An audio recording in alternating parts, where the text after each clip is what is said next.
All right, we'll start with a blessing. If you have a drink, anything other than wine, we're going to make if it's a kosher drink, we'll make the blessing. It goes like this. Baruch atah Adonai Eloheinu melech haolam she'akol niyeh b'dvarav.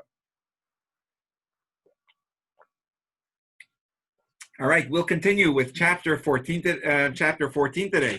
I think I mentioned we're getting close to chapter 15. It's one after 14. It's a great chapter. And to get there, we have to get through chapter 14. It's also a very important chapter. It teaches us an incredible lesson for the Beinoni to show us just how attainable and real and relevant it is. Let's just do a quick review. We're going to try to cover as much as chapter 14 as we can. I prepared it already with my notes to be able to explain it outside, which will help us navigate through the chapter as we will, God willing, also learn it inside. My hunch is it'll take us 2 weeks to get through chapter 14. We'll discuss it outside today and crack it open and begin the inside. But my intuition, my rabbinic intuition, is that we won't finish the chapter fully today inside. It'll take us another week probably. But just a quick review. It's always good to review a little. We know we introduced the concept in chapter 1 of a tzaddik and a Beinoni, and the Rasha. And we explained, to understand the definition of these terms, we really took a magnifying glass into the anatomy of our makeup, how we are made with our two souls. We started by explaining the nefesh habahamet, which is the animal soul. It's not an animal, but it has animalistic instincts. It's not bad. It just thinks about self-preservation. So in other words, the animal soul is the drive for self-preservation, whatever is best for it. We also introduced in chapter 2 the godly soul. It's the drive for God and for godly things and for what God wants. So then we probed deeper into the anatomy of the godly soul. And we explained that the godly soul is made up of parent and child, which means that it has the 3 cognitive mind powers, and that develops the feelings of the heart. We explained that beyond these 10 soul powers, every soul also has, and over here we're speaking about the godly soul, it has the garments of the soul, which is the thought, speech, and action, which is the behavior of the soul. So we have the inside of the soul, which is the 10 soul faculties, the 10 soul powers. But then we also have the outer of the soul, the garments, which is how the soul behaves and interacts and interfaces with the world. We continue to explain that the soul is elevated through utilizing its garments in mitzvahs. Mitzvahs are like the garments of the soul, and it elevates the soul. It connects the soul with a much higher connection with Hashem. So the mitzvah elevate the soul. Even more than that, than mitzvahs, which are more the garments of the soul, that have this beautiful aroma and lift up the soul and make him look pristine and beautiful. The Torah is the ingestion of the soul. It's ingested. It becomes part of the person in a much more connected way. That's what happens with food. Like the expression, an hour on the hips, an hour in the lips, and forever on the hips, or something like that. But the point of it is that whatever you ingest, internalize through Torah, it remains part of you. And that elevates the soul to a much deeper level. It's an even deeper union. When you learn Torah, you create this incredible union with Hashem, one that is not found in anything else to compare to. Then we learned about the animal soul that has the same anatomy of 10 insides and the thought, speech, and action of how it interfaces. It has the same components and it's used for itself. We learned different components of holy. But then we learned, besides for the microcosm, which is how holy or unholy works in the soul, we also learned in the macrocosm that there is things that are holy, mitzvahs, and things that are unholy. We also covered that there's no medium ground. Either it's being utilized for something divine, or it's going to be part of Kalipa, and you have to work to unleash it and elevate it to its source. But if it's something forbidden, it's tied down and cannot be. That's just obviously we're gonna have to go back to chapter 6, 7, and 8 to understand that at depth. But that was the lexicon, the lingo, the encyclopedia of words that the Tanya is going to be using. Chapter 9, we continue to explain that we now have the city that is two kings fighting for control, the godly soul and the animal soul. So in chapter 10, we said we have a tzaddik. By the tzaddik, it's the person that is flawless inside and out, which means even if they had an animal soul, that animal soul is fully neutralized and surrendered. That's the more typical tzaddik. Then we have the complete tzaddik, which is a step beyond that, a step higher, that not only did the animal soul surrender and is neutralized and void, it actually became an ally and is now fully connecting animal soul on making you even higher. So it's elevated, to transformed. I guess that would be the word. The Rasha, we said there's also two types of a Rasha. You have a Rasha who has intermittent regret. They're weak, they're compromised, but in between the times that they give in to their weakness, they feel bad for what they did. That's most of us. And then you also have the complete Rasha, which is a person who just doesn't care at all, doesn't have any remorse or regret. That's a much farther along on the other side of the spectrum. But then we've been spending the past few weeks discussing the Beinani. The Beinani we've spoken about in the past few chapters from chapter 12. We're now in chapter 14. So I'm not going to fully review the Beinani because it's fresh in our minds. But now in chapter 14, we're going to be bringing an added dimension of the Beinani. So to explain this, and I don't know how many people are responsive, but for those that are responsive on the call, out of the 9 of us on, and I think there's a few more. I think Isabel and some others are having internet trouble, but hopefully they'll be on as well. Could use all of your perspective on this. Maddie, I'm going to pick on you. I'm going to ask you for an example, but the point that I'm going to be trying to make is that the Beinani, not always does he or she have to enjoy doing what they're supposed to be doing, or not always do they want to like what they really dislike and they have no enjoyment in, vice versa, but they still could do it. And we're going to learn that in the Beinani. I'll explain to you what I mean, but let's do by an example. Maddie, what's a fruit or vegetable that you just don't like, you dislike and you detest and you don't want to be near? Do you have any specific fruit or vegetable that you don't like? Let's think. Or any food, kosher food it has to be. I'm gonna. That's pretty good. You're not. Yeah, you know what? Yeah, you know what? There's not many that I really don't like, but I'm just gonna say turnip, just for example. Perfect. All right, let's take turnip. We'll turnip or tomato. Any of those are good. And I'm gonna give you 3 bets. It's $1 million bet. All right, so you can be making $1 million off this. And here's how it's gonna work. If you develop a love for turnips, and I give you a turnip now, and you don't like turnips, but you know what? We have to give it. We have to go to the extreme. You detest it. You don't even want to be in the same room as a turnip, not because you're allergic to it, or not because it's dangerous for your immune system. The doctor didn't say that you can't eat it. You just don't like the taste. It's like, how could someone even like that? It's like, what are they thinking by eating the turnip or eating the tomato? But I'm going to give you $1 million if right now you could eat a turnip and you actually genuinely love it, to the point where it has to be genuine that we have the best lie detector in the world. And it's not just 80% accurate, it's 100% accurate. This lie detector will tell us the truth if you're honestly enjoying, loving the turnip, eating the turnip, or if you actually don't really like it, but you're doing it for the $1 million. If you really like it, and at the end of eating that turnip, you're going to be like, wow, Rabbi, that was an awesome turnip. Could I have another one? And you really mean it, I would give you $1 million. But if you don't really like it, then you would have to give me $1 million. That's bet number 1. Bet number 2, I'm going to give you 3 bets, and you're going to have to choose which one is your safest one.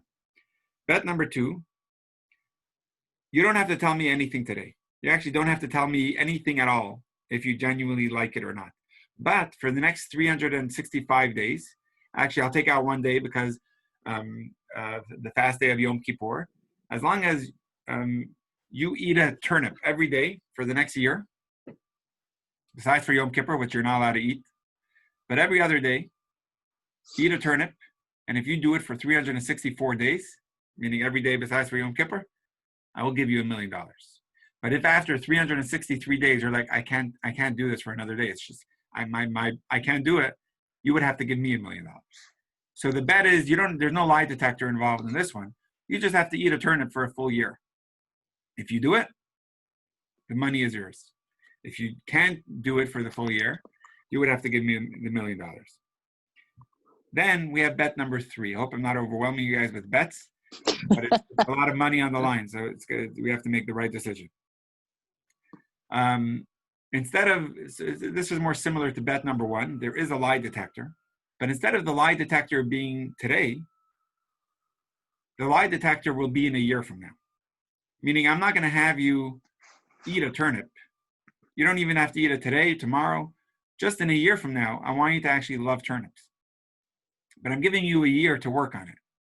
I'm giving you a year to research why turnips are really good for you and to develop a taste for turnips, whether you eat a turnip or not. In a year from now, I'm going to ask you, do you really love turnips? And if you genuinely say, yeah, actually, I really want a turnip right now. In a year from now, the lie detector will tell us if you're saying the truth or not. I will give you $1 million if you're accurate. And if you don't really like it in a year from now, you would have to give me $1 million. So just to review, we've got 3 bets on the table. Oh, Isabel is joining. Awesome. Great. So we have 3 bets on the table. Number 1, we know that Maddie doesn't like turnips. And we're taking the example that she tries to avoid it at all possible costs. She'll even move herself off a table that they're serving turnips on because it's gross. She doesn't like the feel, the taste, the look of it. But for $1 million, I'm giving her 3 options. And Isabel, I think you would enjoy this. Which one should, and I'm just going to review it for those that have just joined. Number 1 is, if a lie detector, you don't like turnips, and if right now you could actually instinctively like a turnip and get yourself to say, yeah, I really want a turnip, I will give you $1 million. And the lie detector will tell us if you're saying the truth or not. But if you really right now, I give you a turnip and you're like, yes, I love it, and you eat it, and you truly, genuinely like it, I will give you $1 million. That's, if not, you would have to give me $1 million. Number 2, there's no lie detector involved. You just have to eat a turnip for a full year. Every day, besides for Yom Kippur, eat a turnip. If you do that for a full year, I'll give you $1 million. If you can't get yourself to eat a turnip for a full year, you would have to give me $1 million. Number 3, the lie detector will be in a year from now to see if you genuinely like turnips. So you don't really even have to eat it. I just want to know in a year from now, would you love a turnip to eat? If you could get yourself to genuinely love a turnip, I will give you $1 million. And the lie detector will tell us. Did those 3 bets make sense to you? Yes. So my question to you, and each of you could give me your perspective, your answer. Which one is your worst bet? Meaning Number you're 2. trying to make $1 million. Which one is the hardest way for you to make that $1 million? And which one is your easiest path of making the $1 million? Let's start with the hardest. Out of For those me, 3 bets, which number one's the 2. hardest one? You would say number 2 is your easiest or hardest? Hardest for me. Really? To eat a turnip? You said eat it every day. You don't have to love it. You just have to eat it. Oh. You don't have to love. There's no lie detector involved. If you just eat a turnip every day for a full year, I would give you $1 million. You don't have to love it. I don't care about your emotions, your feelings. I just care about you eating it. If you eat it, no lie detector, you would get $1 million. The first one is, right now, you told me you don't like turnips. I will give you a turnip for breakfast. And if you genuinely love it with a lie detector, I would give you $1 million. So the first bet is actually the hardest one for you to take on, because I'm asking you instinctively to change your full taste buds, to change your feelings and perspective and attitude towards this turnip, and actually just eat the turnip and love it. To do that right now, immediately, it's too risky for you to risk $1 million, because chances are you don't, well, not chances, we know you don't like a turnip. To have that fully transformed right now, to say, oh, I all of a sudden love a turnip, and you could be honest because of the lie detector, I have a bigger chance of getting that $1 million. Let me tell you why I think that about number one. Because when I visualize a turnip right now and I see it in my hand, and it's just this white thing that's just it looks like a brick, and it's just so untasty.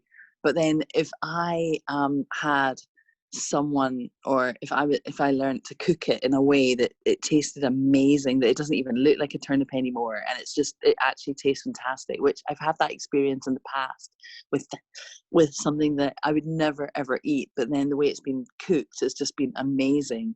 That's why I'm saying that could be a possibility for number one. Okay, For me. cool. That's good. But again, there's a risk of $1 million, which means if it's not, I'm not even giving you a chance to cook it. It's just the way you don't like that turnip, I'm making you eat it.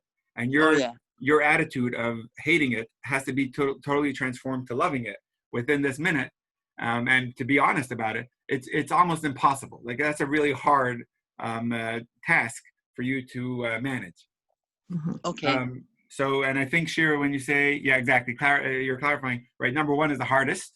Robin agrees. And the easiest would be number two. Because number two, I'm not asking you to have any feelings towards the turnip. It's just do something, even if you don't fully enjoy it.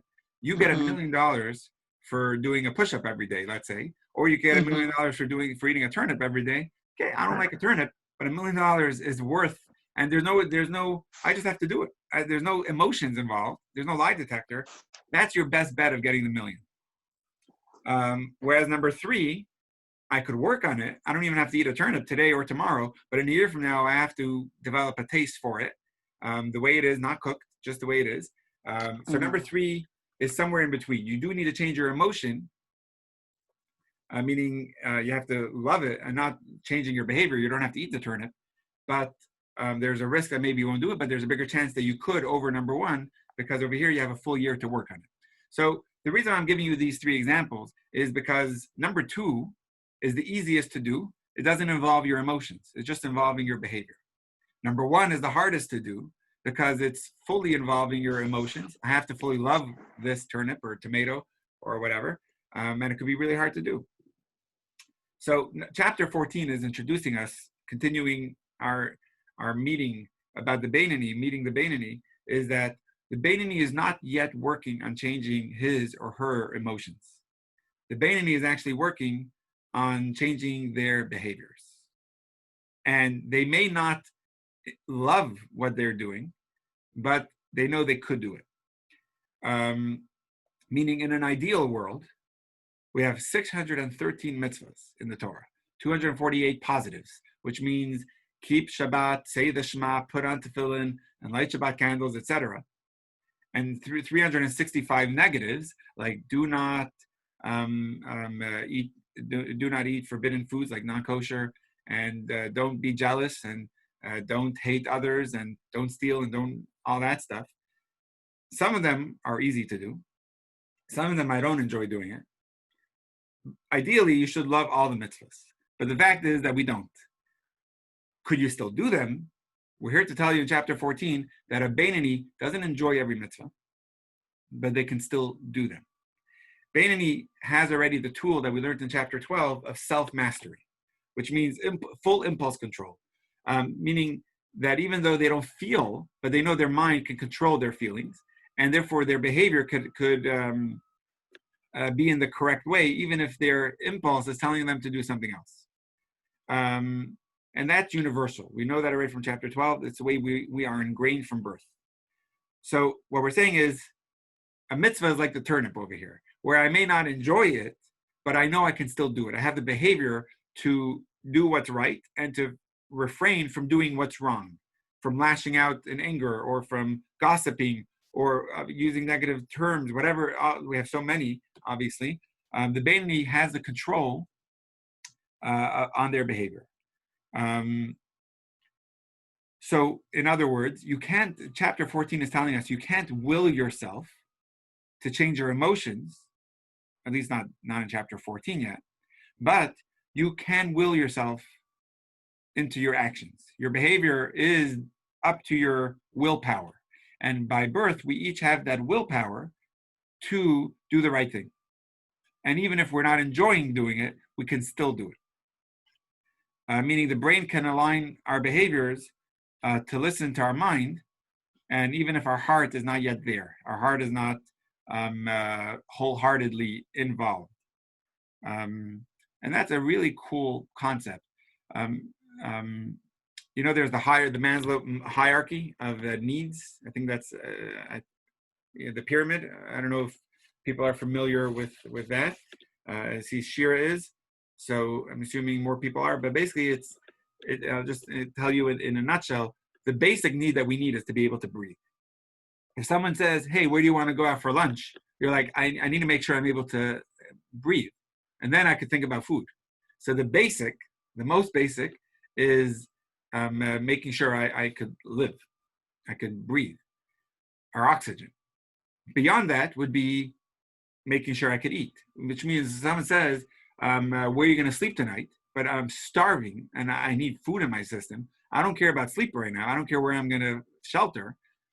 Before that, I need to make sure I have food. Beyond that is going to be shelter. So it's like the basics going up a pyramid. The highest on the hierarchy is going to be fulfillment, self-fulfillment. Which one, if I were to tell you, this is just an interesting question, if I were to cut off, till here is what the self-preservation, till here is what the animal soul needs, for my own needs. And beyond this step on the hierarchy of the pyramid is for the godly soul, where would be the cutoff between the animal soul and the godly soul on this hierarchy? So, maybe I should actually put the hierarchy pyramid, in case people are not familiar with it, on the screen, but I'll just already jump ahead. I'm not going to go on Google now to find the hierarchy, but the Maslow hierarchy, but I'll tell you all of them are part of the animal soul. It's an interesting thing. Even the highest, which is self-fulfillment, that's all part of the animal soul, because it's feeling good to me. It's all about myself. Even if it's a very beautiful thing that you're doing, but if you're doing it for you, meaning a person could give charity, but if they're giving it because, their wife is going to think of them as so generous because they gave charity, or they're going to be able to have their name on a big wall, which is not a bad thing, but they're doing it because of their the way they will be remembered. It's all about them. It's not a bad thing, but it just realizes it's coming from the animal soul still. It's that feeling of self.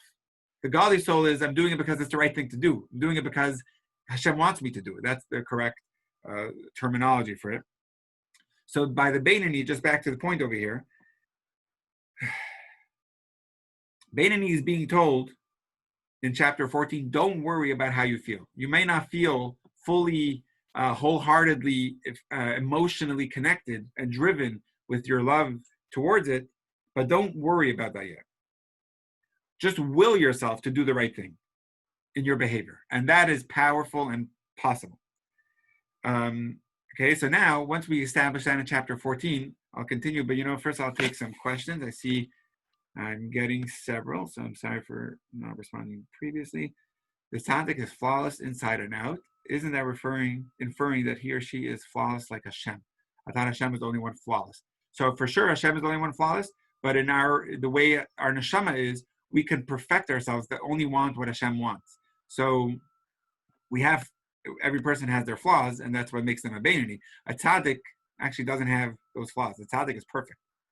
That's why it's not attainable for the average Joe, the average Yankel, I would say, the more for our class. This makes sense. I just finished a 28-day juicing challenge, only juice for 28 days, and that's exactly how I felt. Wow, Maddie, that's awesome. Thank you. So tzaddik reaches Maslow's self-actualization. No, because even the Rasha could, even anyone could realize it, because it's about the self. So if it's about the self, it's your animal soul. Just they're realizing this is good for me, and it's all about the me. You just explained it. The Beinoni reaches self-actualization, animal soul. Okay, so let's continue. So now this actually in chapter 14, it'll answer another question that we had all the way at the beginning in chapter 1. I'm not expecting anyone to remember it. Several of the people on the call on our class today were not even in chapter 1, so therefore I'll just review it. The first line of the Tanya is actually where the name Tanya comes from. Tanya means we have learned. And the first thing that this book does, it quotes a source from the Talmud in Tractate Nida, which is the last tractate of the entire Talmud, where it says that before a soul descends into this world, it's administered an oath, which means that the angels in the courts, in the supernal courts, it tells the soul, they make an oath to the soul, be a tzaddik, and don't be a rasha. And even if the whole world is saying you're a tzaddik, be in your eyes like a rasha. So, right, just there's several questions we had, but one thing we're going to be answering right now was the redundancy. Why would the angels tell the soul, be a tzaddik and don't be a rasha? Once you say be a tzaddik, it's quite obvious that if you're a tzaddik, you're not going to be a rasha. So, be a tzaddik and don't be a rasha, it's redundant. So what here we're saying is,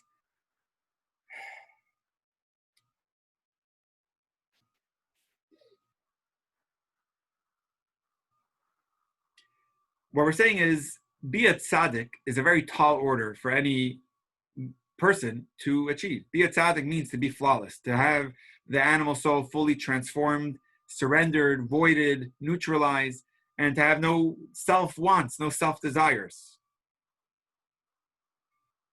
So in an ideal world, be a tzaddik, meaning have your wants, your emotions, fully in line with what Hashem wants from you and what Hashem wants in the world. Every mitzvah, I have a deep love for doing it. Every time you're keeping Shabbos or eating kosher, it's and there's a lot more mitzvahs that are at times inconvenient, but you're doing with this absolute love. That's a tzaddik. But the second part of the oath is more attainable. It's telling us even if you're not yet at the stage of being a full tzaddik, at least don't be a rasha, which means even if you, in other words, even if you're not yet there at controlling your emotions, which means I can't commit myself to love a turnip like just right now. I don't love the mitzvah. It's okay. What I want you to do is control your behaviors. And a Beinani has the power of their behaviors to be in full control. Like that, and that we know about the Beinani. So part of the oath is control your behavior. Don't be a rasha. The rasha, is someone who can't control their behavior. They're weak, they're compromised. They can't help themselves but give in to their temptations, to their fantasy. The Beinani is someone who could control. So don't be a rasha means control your behavior, even if you're not yet at the place of controlling your emotion. And that is achievable, to control your behavior. Because what is required to succeed is to control your behavior.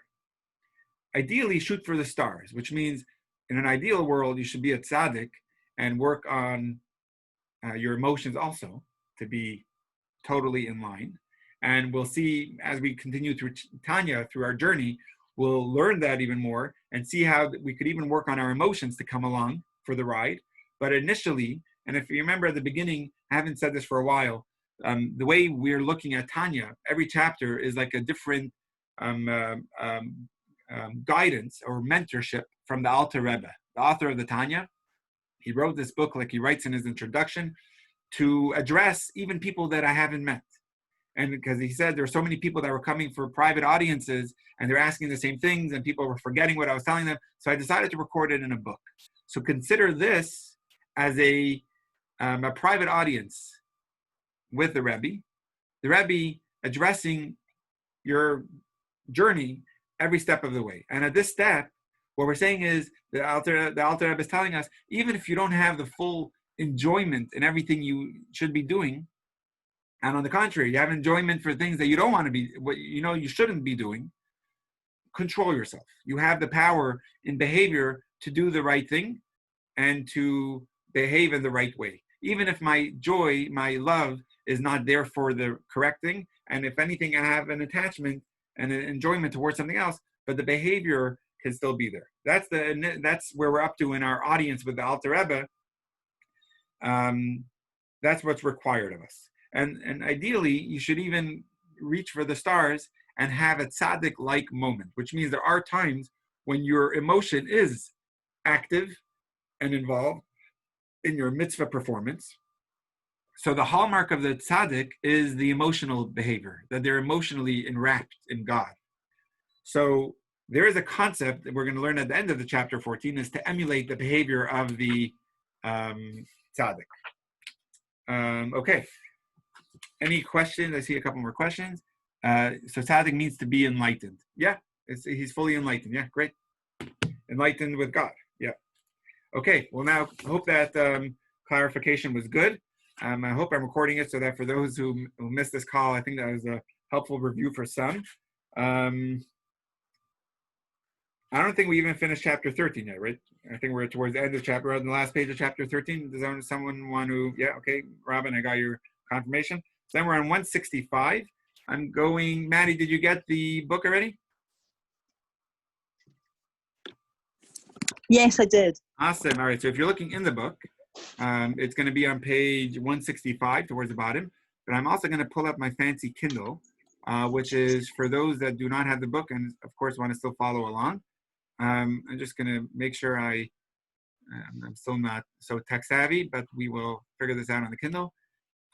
Sometimes it just likes, there you go. The modern reader. Hold on. Sometimes it just likes reading for me, but I like reading it better than hearing them on this. So here we go.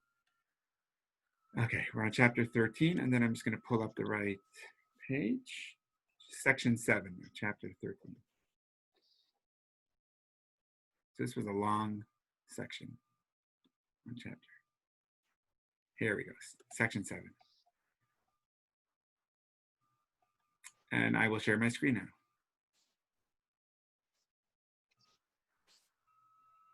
Okay, I'm just going to ask Yaakov, are you able to see the screen? You just nod your head if you're, yeah, is that a yes? Okay. Okay, so we're all the way at the top. We're going to learn, we ended last week's class about truth. That truth is something that remains true through and through. If you want to know the opposite of truth, it's a politician.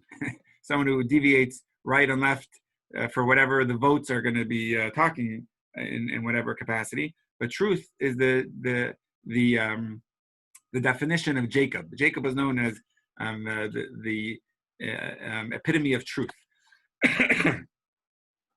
So despite the tendency to evacuate, the Tanya now muses upon the nature of truth. The name of the section is What is Truth? Now, the trait of truth was Jacob's paradigm. This is from the Zohar. According to the Kabbalah, biblical stories are not merely an historical instructional narrative. They depict the emergence of fundamental spiritual energies. The patriarchs, for example, were not merely individuals of significance. They each embodied a paradigm, a radically new way of living, which influences us all. That's a beautiful paragraph. And Yaakov, I do want to tell you, last week, I know you asked a great question about Jacob, our forefather. And I didn't fully address it because I wanted to stick more to Tanya rather than the historical narrative and its lessons in our lives. But you did very much tempt me to begin a parasha class to go through not just the stories, but go through the Torah portions in a way that's extremely relevant, which is the way it's supposed to be studied, the way Hasidus and the Rebbe teaches it. It's alive. It's called Torat Chaim, the living Torah. And actually, several people that I've spoken with over the week since last Tanya class wanted me to address that question more. I know I spoke with Isabel, and she spoke about that as well. So I do want to address it, but I still want to get into chapter 14 today. So it will be addressed. I'm not avoiding it. I just want to wait for the right opportunity, hopefully in an actual parasha class, Torah portion class, to explain it. But the point here is that everything from our patriarchs need to be something we not just know as history in a storybook, but as something relevant to us. So we're in the second paragraph on the page. Jacob says the Zohar, embodied the paradigm of truth. Jacob's essential character was that of an honest man, whose mouth was consistent with his heart, not attuned to dishonesty. That's from Rashi, which is the foremost commentary on the Torah. As the third of the patriarchs, Jacob integrated the energies which had preceded him. Abraham's path of benevolence and Isaac's way of restraint. Abraham and Isaac, father and son, actually had different methods or modes of connecting with the world.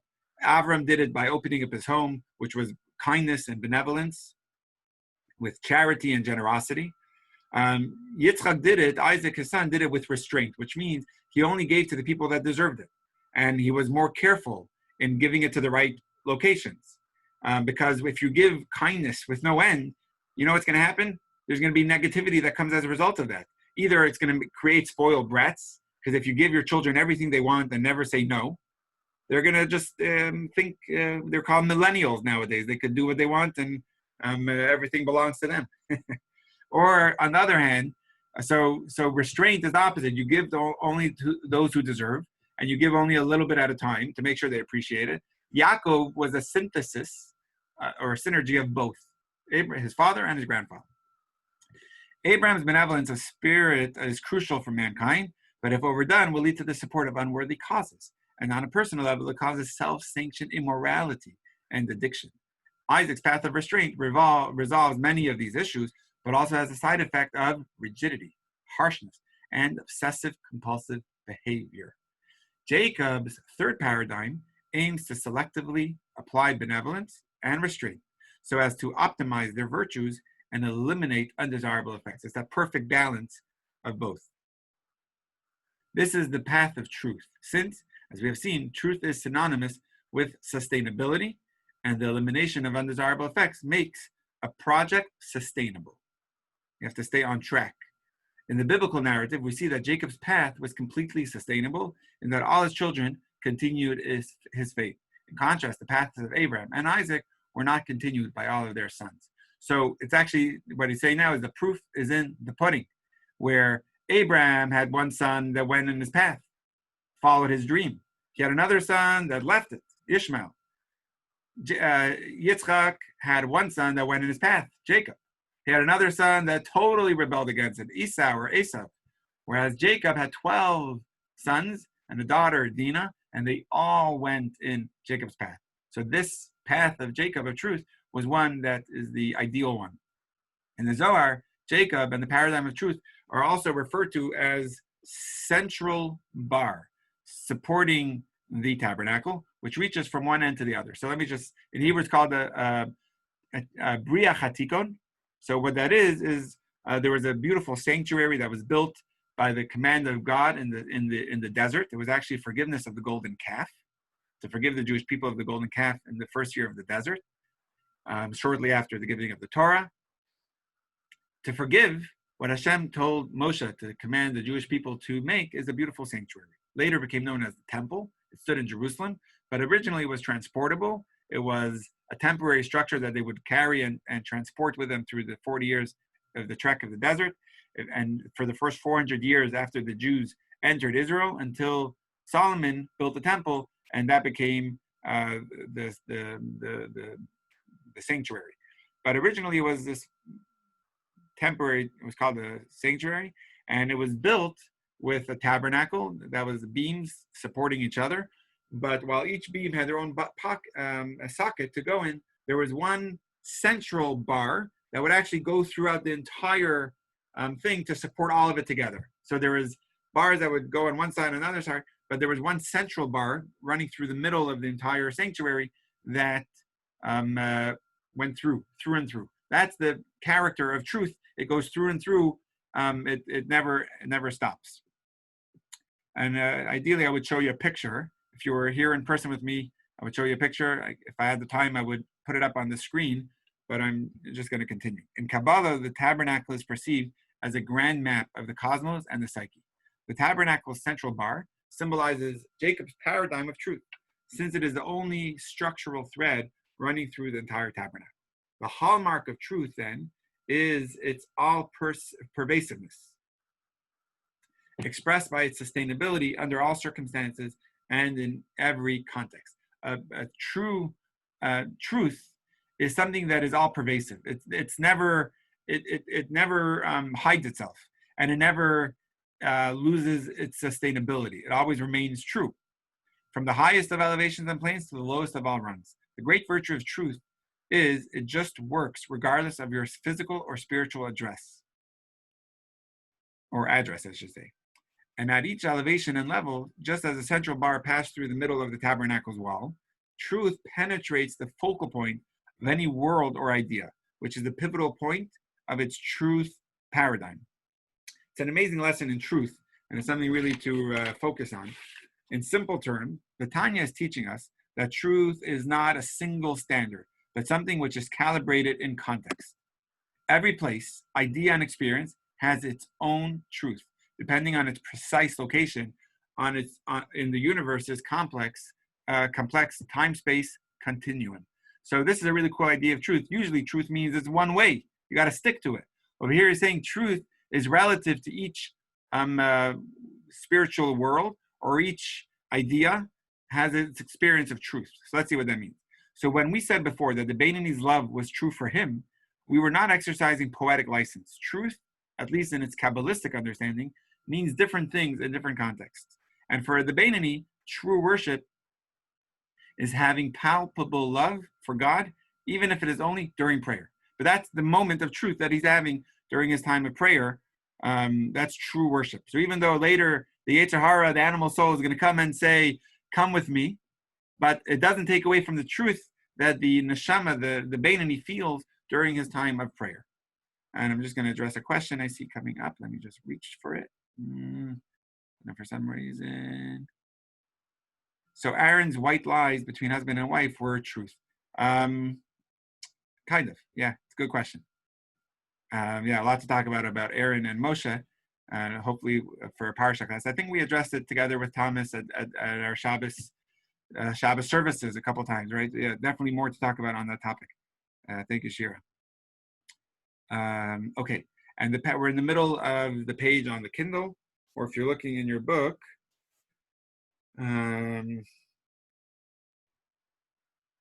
we're on, I think, the top of 167. Okay. Rabbi, someone has a question. He's got sure. his hand up. Oh, yeah. Hello, Yaakov. Yeah, you just have to unmute yourself, or you can type it in, whatever you prefer.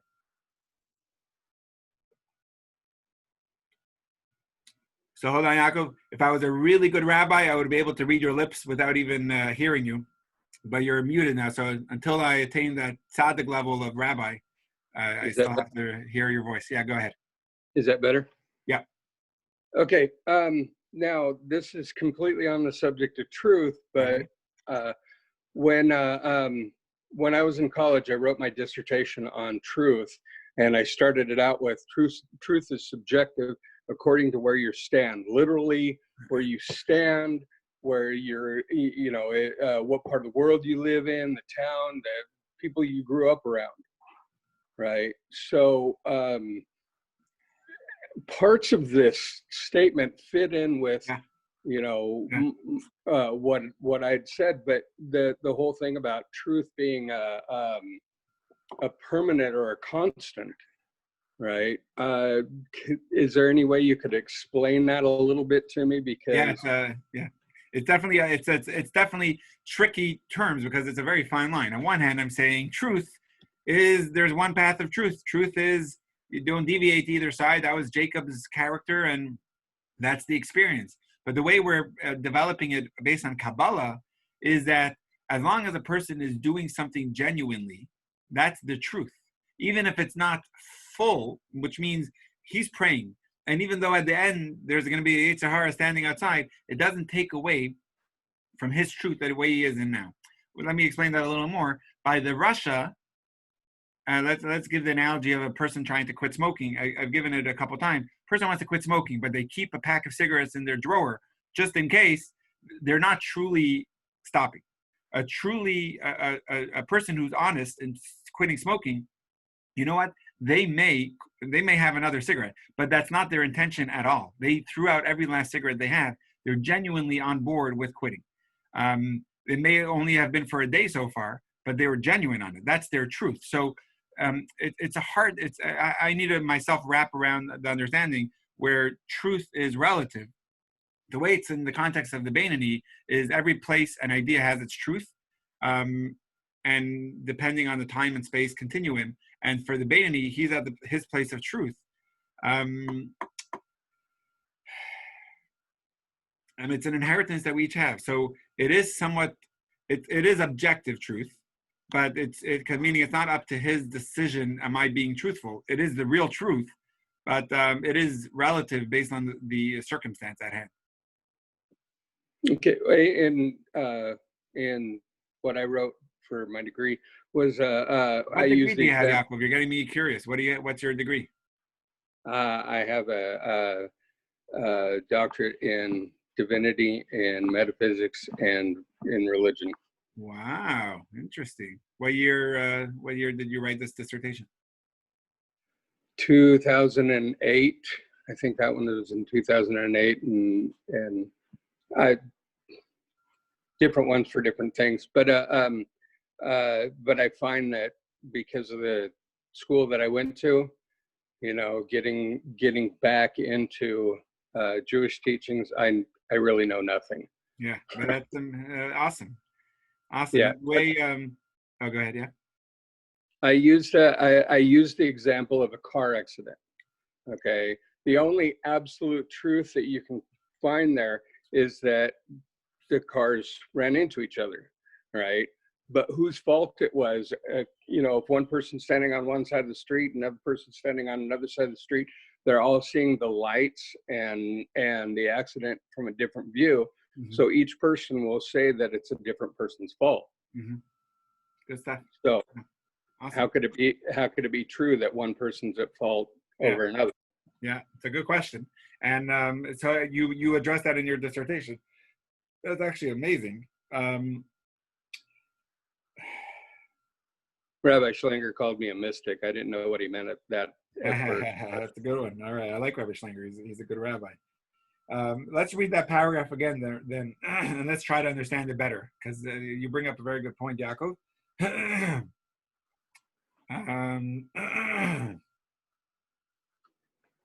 Spiritual address. We just said that part, right? Let's see.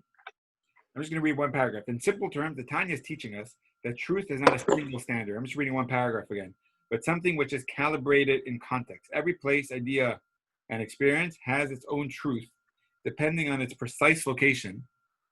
Every idea and experience has its own truth. The truth is not up to the subjectiveness, meaning this is my opinion, it's truth. It's the real truth, meaning it's something that is the paradigm of truth.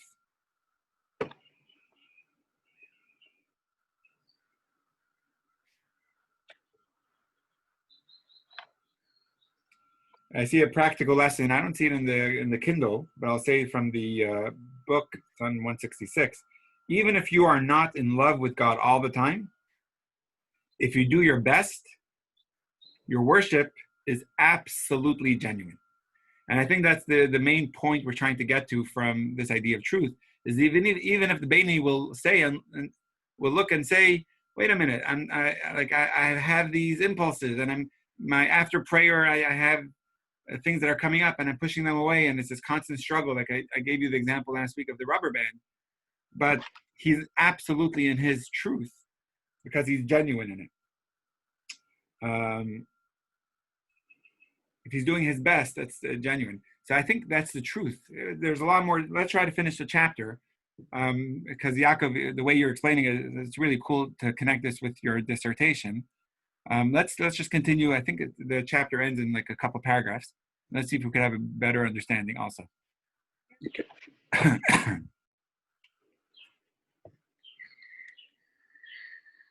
And the paradigm of truth is what the Talmud refers to as Jacob's unlimited inheritance to us. It has, we said, that it has no upper and reaches the highest of elevations. Just as God promised Yaakov, you will spread out to the west, to the east, to the north, and to the south. By the way, for those that don't know, that's actually the mission statement of Chabad. It's Ufaratzta Yama V'Kedma Tzafona V'Negba. When Jacob had his dream, he was a man in his 80s, childless and scared, running for his life from his evil brother that wanted to kill him. God came to him and said, don't fear. You will be so strong. You will spread out. You'll have so many children. Your seed will spread out to the west and to the east, the north and the south. That's actually what Chabad does, right? We all know that's going with love and strength and vigor and confidence and warmth to all corners of the globe. So in all directions, without any limitations, Jacob's paradigm of truth, too, has no metaphysical limitations. So truth is all pervasive. It goes through everything. It doesn't stop at a certain level. It continues to run through. A certain truth will find itself in every location, in every place. And all the lower levels and rungs are of no significance when compared to the levels and rungs above them. Since the world depends on God, and is not sustainable independently from him, the world is not true when compared with God. Oh, interesting. So the world is not sustainable on its own. It's all dependent on God, right? If God, and this is from another source of Tanya we'll have to get to later, but everything only happens by God's word. If God stops creating something, it'll actually cease to exist. It will disappear. So nothing's independent from God. Nothing's sustainable without God. So compared to God, that's not true. So your life also, which began a number of years ago and will eventually end, is transitory when compared with the existence of the world. So everything, that's a perfect example for it. Everything has its relativeness of truth. So the paradigm of truth is relative. So Yaakov, this is in line with what you were saying. What is true or permanent, and that's the way we're defining true, in one context, turns out to be temporary in another. So true means something that continues through and through, like that central beam of the sanctuary. So relative to God, the world is not independent. It's not sustainable on its own, so it's not real truth. And even though the world lives for years and years and years, humans and animals we're not true in compared to that because we're not as permanent as them. We have a certain amount of years to our life of sustainability. This adds some depth. So I think, Yaakov, that explains a little more to what you were saying, to the Tanya's discussion about the love of the tzaddik and the love of the Beinoni. While the Beinoni's love may be true for him, in his context, for the tzaddik, it would be considered of no significance. As is known to sages of esoteric wisdom, that something considered the head and brain of lower rungs is actually inferior to something considered the heels and feet of higher rungs. So you can have a lower rung, which to the lower level, it seems like a much higher place, but to the higher of levels, that's considered a lower rung. As their sages of blessed memory taught, the distance from the earth of the firmament is a journey of 500 years. This is more Kabbalistic ideas. And the thickness of the firmament is a journey of 500 years. And likewise, the distance between one firmament, one sky, one heaven, to the other, and above them, the 7 heavens, are the holy living creatures, which is Chayos HaKodesh, and the feet of the living creatures are equal to all of them together. From this passage in the Talmud, we see an exponential divide between each rung of the spiritual hierarchy. At each plane, everything below is insignificant. So truth is relative to the level. Right now, the Beinoni is in his level of truth. Relative to the tzaddik won't consider it truth. The tzaddik will look at that as a much lower level and not something sustainable. So let's just see some practical lessons. Hold on one second. There we go. When you have 2 voices, so now actually the way I'm figuring it out in the Kindle edition, they put all the practical lessons at the end, whereas in the book edition, the practical lessons are sidebars interspersed throughout the chapter. So I'll just read them now because they're really good. When you have 2 voices arguing in your head, one good and the other evil, the only way you can be sure to win over your Yetzer Hara, the impulse of evil, is with divine assistance. God is supporting that side. It's like the 2 judges, one saying this way, one saying that way, and the third judge tilts it to the majority on one side, which is the Yetzer Tov, God's side, which is the positive side. This divine assistance is actually God's light shining through your soul. Even if you achieve an external and internal self-mastery, never sinning or even desiring to sin, you cannot be sure that you are a tzaddik. You may just be a Beinoni whose evil is dormant. That's where Rabbah, the sage, was able to say, I'm a Beinoni, because he wasn't sure what would happen outside of his tzaddik, his Beinoni level. Your external behavior is in your complete control. I love this part. Your behavior is in your control. Even your negative thoughts can be replaced with good ones, but your deep emotional core is resistant to change.